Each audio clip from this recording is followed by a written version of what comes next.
आपस की लड़ाई के कारण से बच्चे की दुर्गति हो रही है। लेकिन हमें भी ये पता है कि आप अपने जीवन का वो आकर्षण नहीं मिटा पा रहे, इतनी शक्ति और ऊर्जा आप में नहीं है। लेकिन एक चमत्कारिक पुड़िया दे रहे हैं आज। वो पुड़िया क्या है? उसका नाम है PSF।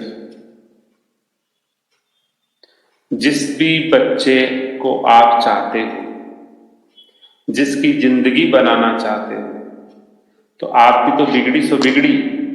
आप चाहते हो कि नहीं, मेरे बच्चे की तो जिंदगी थोड़ी बहुत तो बनी रहे, बिगड़े नहीं, उसके जीवन में वो डिप्रेशन छाए नहीं।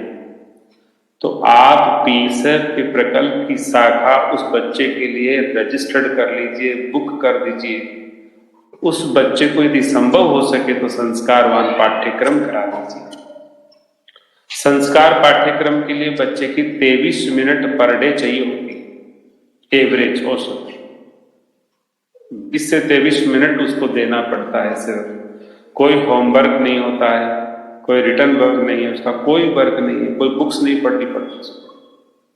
सिर्फ 23 मिनट आपका बच्चा देता है और आपने उसको PSF का कोई प्रकल्प, कोई शाखा, कोई क्षेत्र का चयन कर दिया है।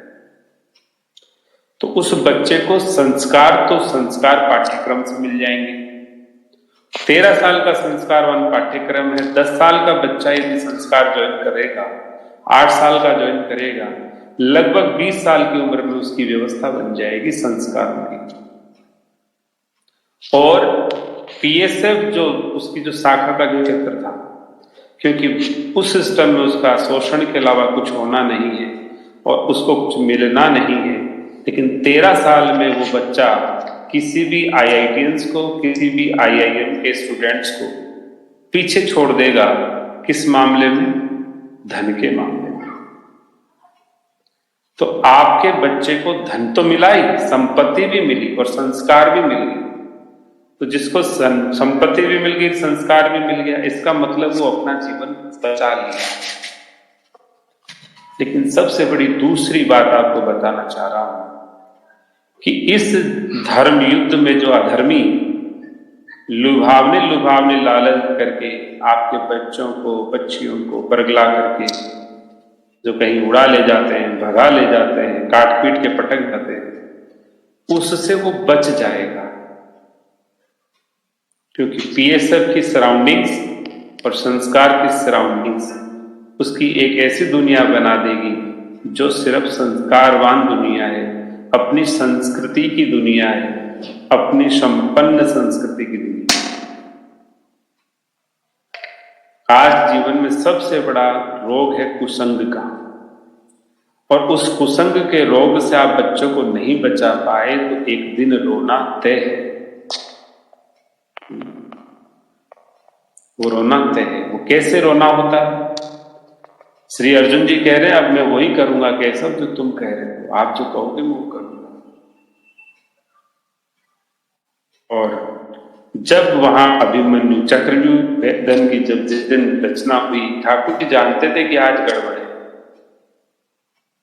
लेकिन श्री अर्जुन जी को योजनाबद्ध तरीके से ललकारा गया, पीछे पीछे भग गए।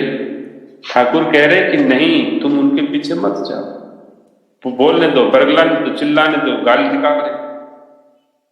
नहीं नहीं कैसा हो, मैं क्षत्रिय हूं, मैं सहन नहीं कर सकता।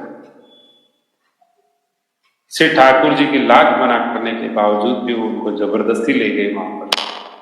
और परिणाम क्या हुआ? अभिमन्यु को वीरगति मिली। फिर क्या रहा? फिर रोना रहा। क्योंकि कुसंग, उस कुसंग ने उसको उकसा दिया, उकसाने से वो उधर भग गया, भगने से फिर इधर बच्चे को वो लोग मार गए।